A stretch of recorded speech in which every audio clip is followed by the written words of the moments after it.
Pernah nggak sih Anda lihat dunia di sekitar kita dengan segala kerumitannya, dramanya, kekacauannya, dan bertanya-tanya, ini semua sebenarnya apa sih?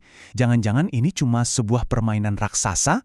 Nah, hari ini kita akan coba bedah sebuah kerangka berpikir teologis yang unik banget yang mencoba menjawab pertanyaan besar itu. Oke, kita mulai dengan pertanyaan yang jujur aja kedengarannya provokatif. Apa Tuhan itu kesepian? Makanya kita diciptakan cuma buat jadi mainannya?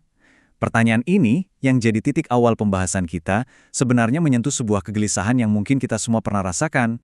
Untuk membedahnya, kita akan bagi jadi 6 bagian.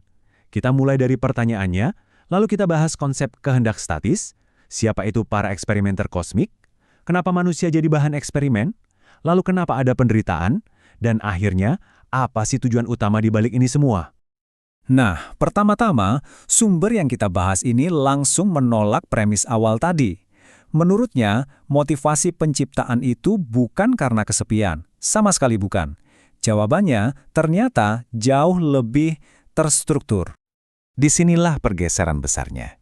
Idenya bukan lagi tentang kebutuhan emosional Tuhan, kayak rasa sepi gitu, bukan. Tapi ini adalah tentang sebuah tujuan yang sudah ditetapkan dari awal. Sebuah kehendak statis yang nggak bisa diubah. Jadi, apa itu kehendak statis? Anggap aja ini kayak cetak biru sebuah bangunan yang sudah final. Tujuannya sudah pasti dan mutlak, menciptakan seorang khalifah. Sosok pemimpin yang bisa menyeimbangkan roh dan jasad. Yang fitrahnya, sifat aslinya yang murni, mampu mengendalikan nafsu atau egonya. Tujuan ini harga mati, nggak bisa ditawar-tawar. Oke, kalau tujuan akhirnya seserius itu, lalu dari mana munculnya perasaan dipermainkan? Nah, disinilah ceritanya jadi makin menarik, karena kita akan berkenalan dengan para agen kosmik di balik layar. Sumber ini memperkenalkan 4 entitas kosmik, Ifrit, Hidir, Adam, dan Eva. Mereka ini secara kolektif disebut sebagai Nur Muhammad. Anggap saja mereka ini adalah perpanjangan tangan Sang Pencipta, yang dapat tugas buat melakukan kerja lapangan penciptaan. Disinilah letak kuncinya. Kalau tadi tujuan utamanya itu statis dan serius, nah, proses untuk mencapainya yang dijalankan sama para agen ini justru dinamis. Artinya apa? Artinya penuh eksperimen, penuh rasa ingin tahu, bahkan coba-coba. Bayangkan deh, mereka ini seperti ilmuwan di laboratorium kosmik raksasa yang baru. Mereka terpesona, lalu mulai bermain. Mereka ciptakan berbagai makhluk, mereka campur adukan berbagai ilmu, cuma untuk lihat apa yang bakal terjadi. Bahkan mereka nekat menguji batas kekuatan mereka, sampai-sampai mencoba hal yang sebenarnya dilarang. Dan tentu saja, fase eksperimen ini nggak berhenti di tumbuhan dan hewan. Puncaknya, ya penciptaan manusia. Buat Nur Muhammad, manusia ini jadi kanvas baru untuk eksperimen mereka selanjutnya. Mereka kan punya tugas besar, menciptakan khalifah sempurna. Tapi gimana caranya? Mereka nggak tahu. Jadi, ya udah, mereka jadikan sejarah peradaban manusia sebagai laboratorium hidup untuk mencari jawabannya. Kalau kita lihat dari kacamata ini, sejarah kita yang penuh perang, penuh konflik, kemajuan, lalu kehancuran peradaban, tiba-tiba jadi terasa masuk akal sebagai sebuah eksperimen.